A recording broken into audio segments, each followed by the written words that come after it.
at a time when we are seeing the manifestation of hybrid terrorism in Jammu and Kashmir, and at a time where winter is about to set in a little early, and there will be those, the enemy, who would want to push through more into our soil.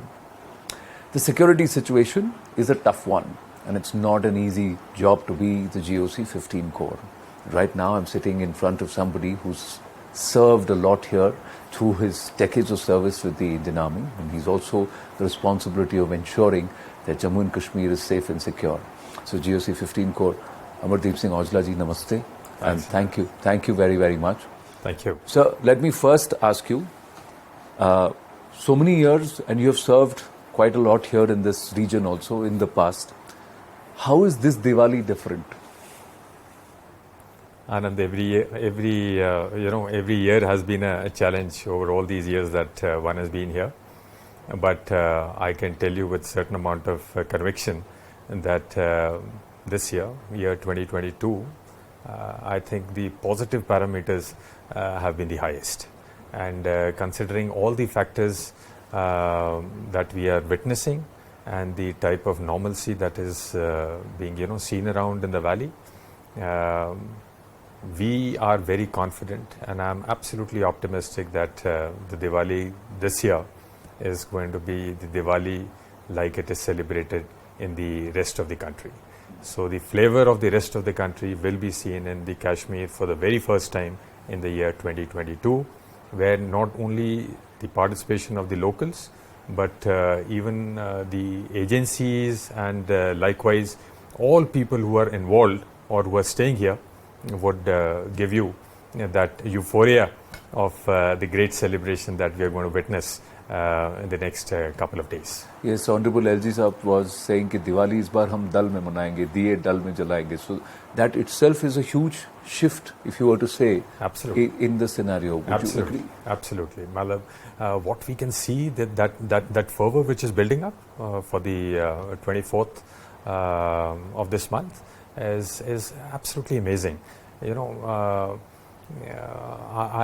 can just about tell you that there are a lot of better things which are going to be unfolding in the next few days in our run-up to Diwali, as also the Diwali festival proper, so as to say, which I think is going to be a huge high in the entire history of Jammu and Kashmir.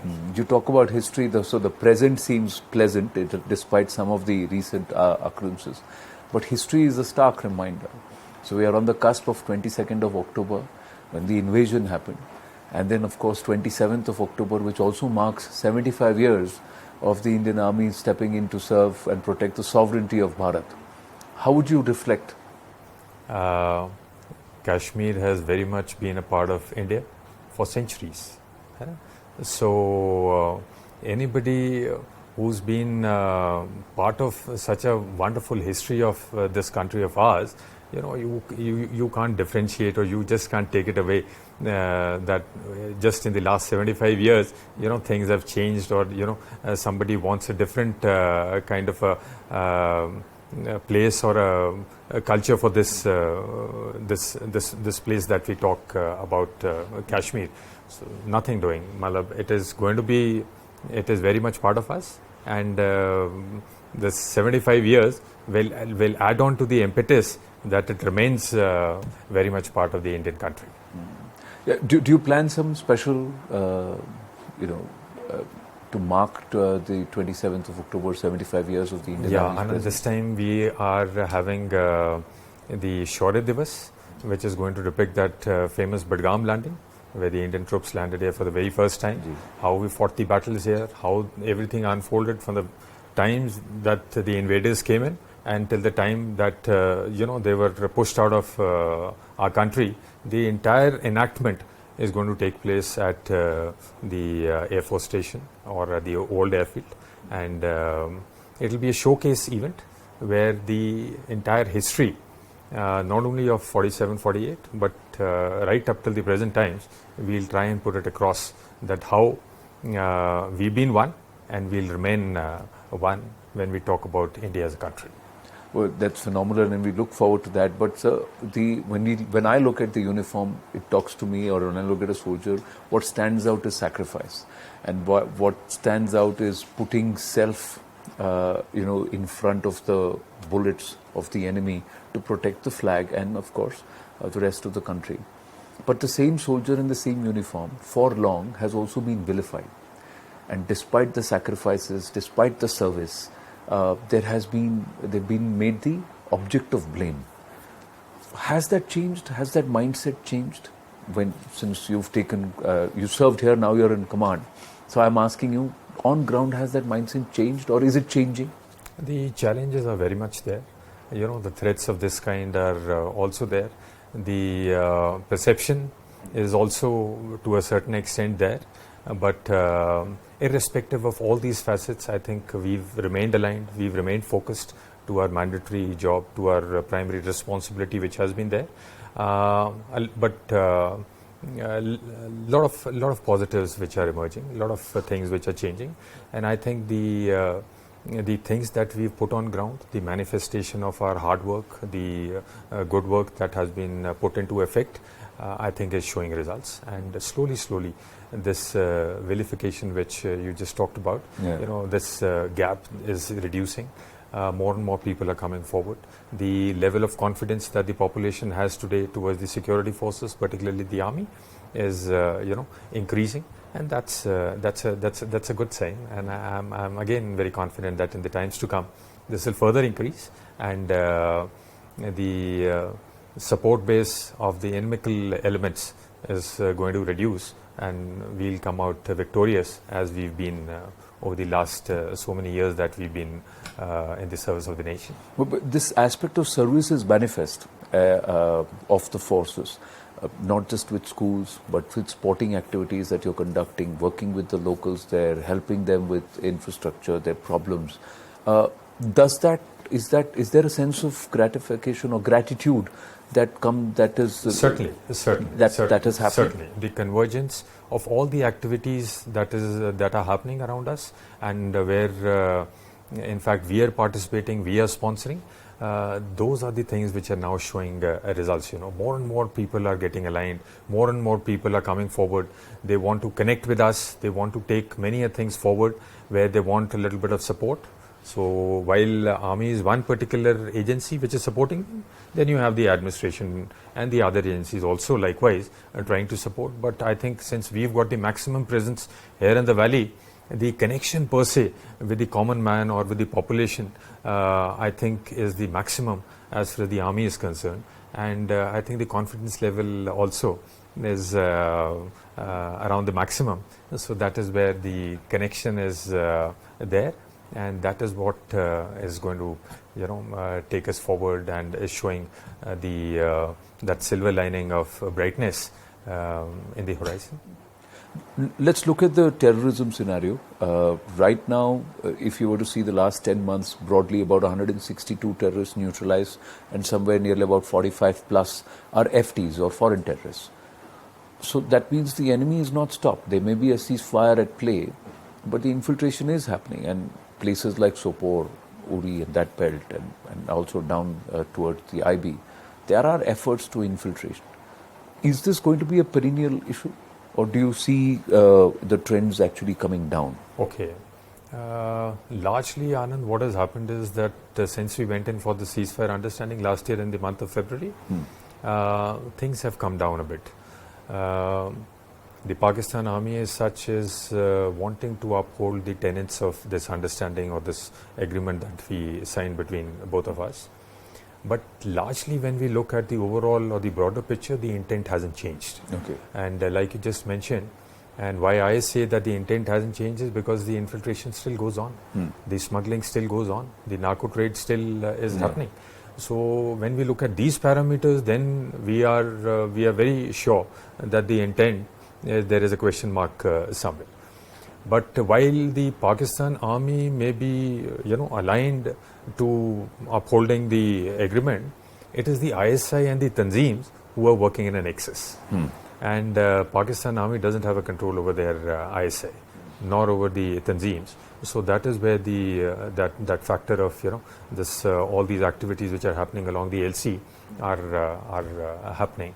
So while the overall parameters have reduced, if you see, the infiltration this year has been the lowest as compared to the last so many years, and we'll ensure that it remains the lowest. So while a lot of effort has been put on ground in terms of our, strengthening of the LC grid, the robustness which has been put into place, the technology which has been incorporated or absorbed in the surveillance part. So many things have been put into place from our side, but from the other side, this factor of keep pushing in people, it doesn't stop. It doesn't stop. Every opportunity that he gets, the endeavor is to push in as many as he want or as many as he can. While in the hinterland, when we relate it as to what is happening along the LC and when we see as to what we've achieved in the hinterland, virtually the entire leadership has been wiped out. Yes. So, which is a grave cause of concern for the people on the other side, and that is how they want to, keep sending people. That somebody who can, come back here and take over control, can strategize, can plan, can execute. So that is what the endeavors are there from the other side.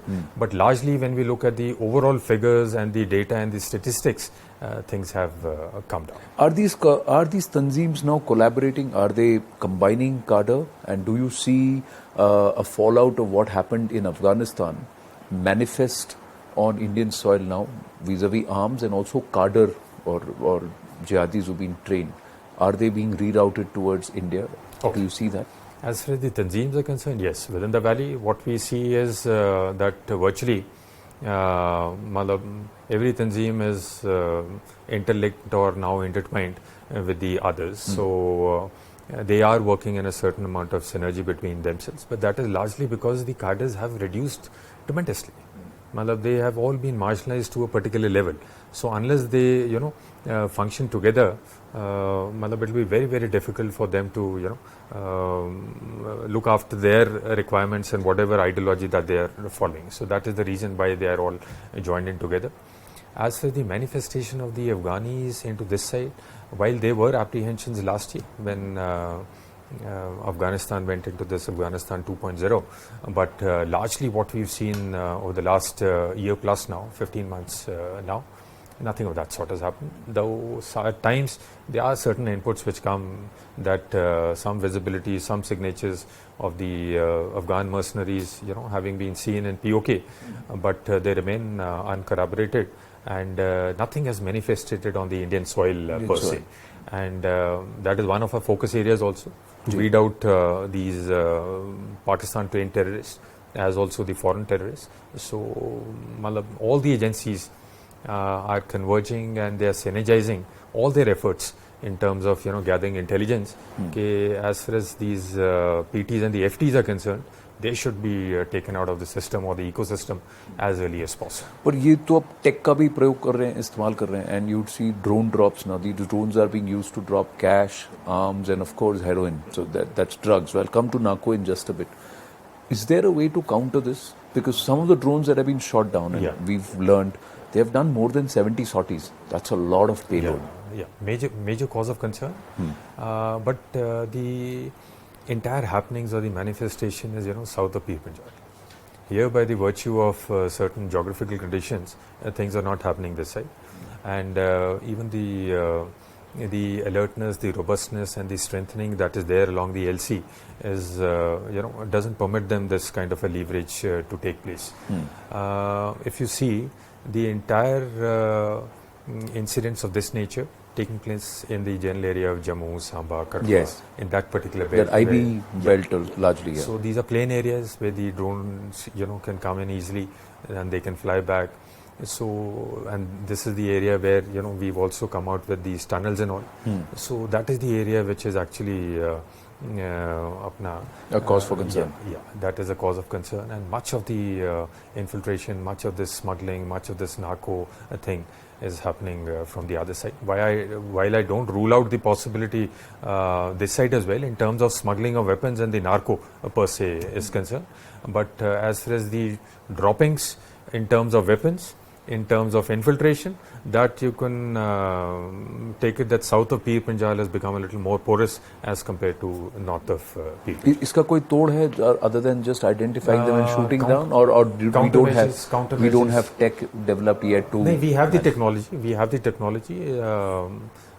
Some equipment has already come our way, and not only with the army, but even with the other agencies which are operating, and much more based on the requirements, which is tailor-made to the requirement of ours, is also in the pipeline. So in the times to come, they'll surely come in, because counter-drone equipment and our sensor to shooter links and our ability to get to know about it, that is, we talk about the surveillance grid that we have, and thereafter have the capacity and the capability to bring the equipment down. That is where many things are being worked on, and the prototypes have been tested, they have been trialed, and in times to come, more of this equipment would be seen, getting deployed, and this nuisance, I think, would be taken care of in the times to come. The narco terror menace. Do you believe this is the next or current modus operandi? A lot of the local terrorists are actually drugged, and some of them don't even know what they have gone and done. How bad is this menace? Pretty bad. In the last few years, it has gained a lot of momentum, and from within the valley, from south of Pir Panjal, all efforts are there, to push in as much as it can, and thereafter, it is sold at a number of places across the entire country, and the money gets back. Not only are the people getting addicted to this, to the narco within the valley, even the money which comes back, then is used in the terror financing and that network, terror network funding and all. So all these together have become, I think, a poison for the Kashmiri society today. And while again many efforts are being put into place, but I think a lot of ground needs to be covered, because more and more of addiction of this nature coming into the society is actually poisoning the entire population, and particularly the youth, and for very small sums. So that is where the gang wars come into play.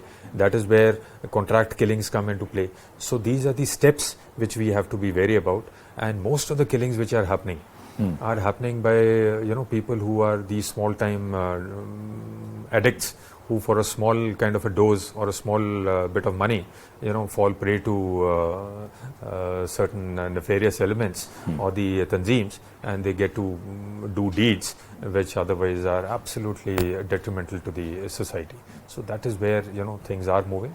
But again, from what was happening to where we are today, I think we have covered a bit of ground. But it is the education, it is the control, it is the curb on the trafficking. That are the aspects which have to be put into place so that this menace is actually captured, and rather than it spreading further into the population or the society.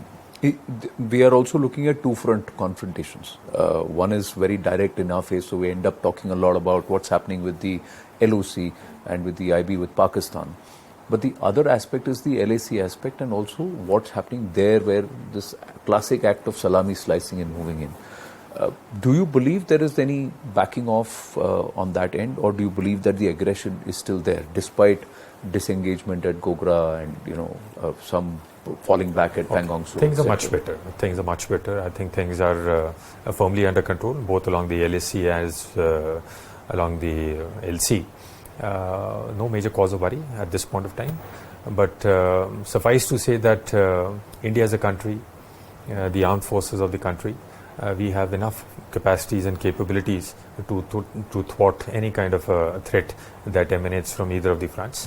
While the primacy may remain as per the decision of the top hierarchy, but I think on both fronts we have today, courtesy our acquisitions, our training, our mindset, our deployment, our infrastructure, the equipments that we are holding, I think we are very well balanced out on to take care of any eventuality, any contingency which emanates on both the fronts. Because this Kargil GB belt for the BRI project and CPEC project and that area, and then PLA's boots on ground in Skardu, a lot of inputs that come through.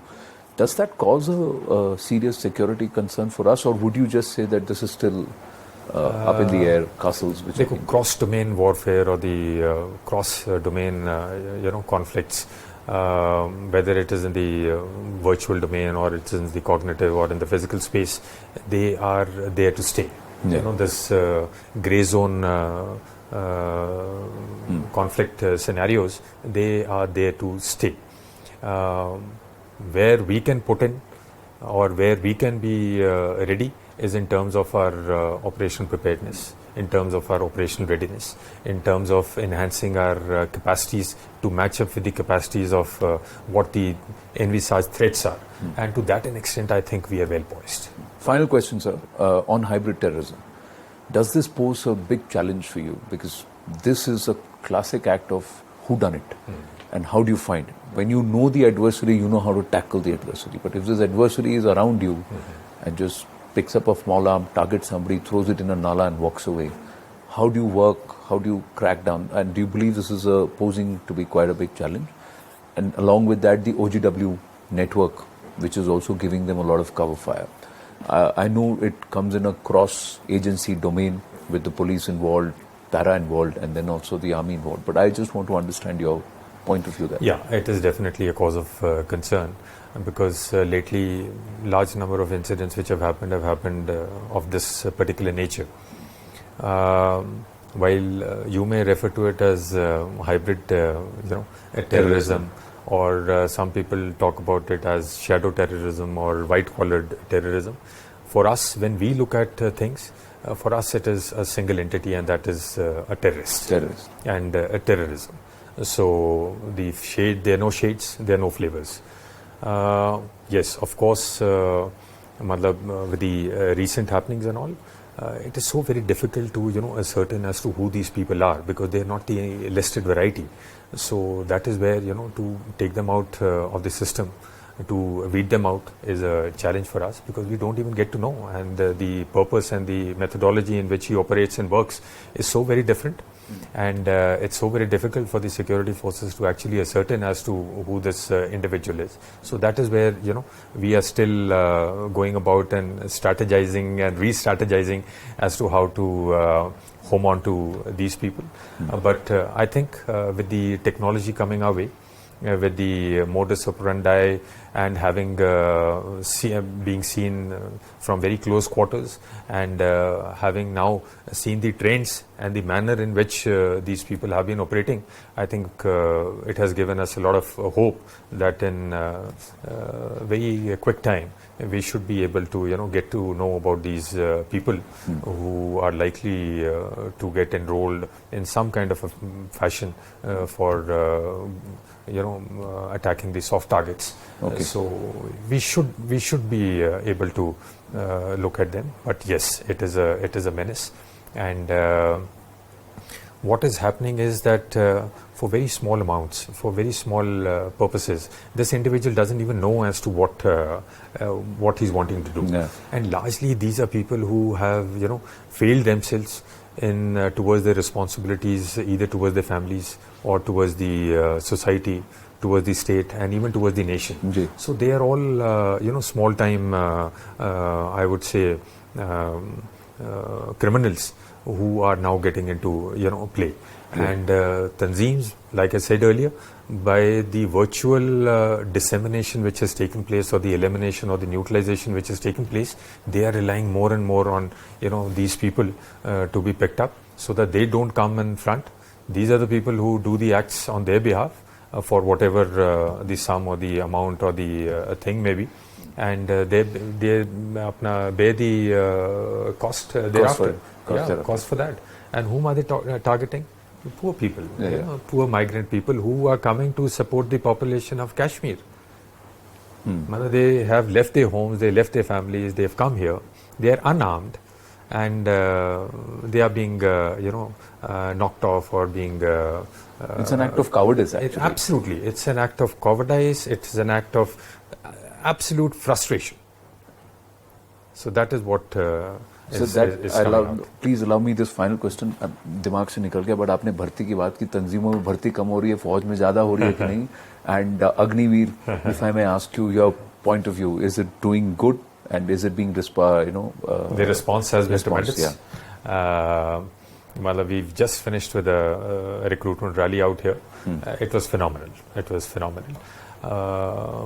So apart from this particular facet, now that it has been put into play, I think it's going to be a success. I am pretty confident that it's going to be a success, and it is our moral responsibility now that since we've taken a decision, it has to be made a success. And with the type of response, with the type of the euphoria and that we've seen, I think the onus is now on us to ensure that we get this lot together, put them into a very specialized kind of a training capsule, and they are going to do wonders. So all those apprehensions that we had before we got into play, I think they've all been put to rest, and they are all positives which are now showing signs, and the Indian Army is going to benefit. Good to see that double thumbs up. Thank you very much. Always a pleasure speaking with you, and thank you for making the time. Thank you so much, Anand.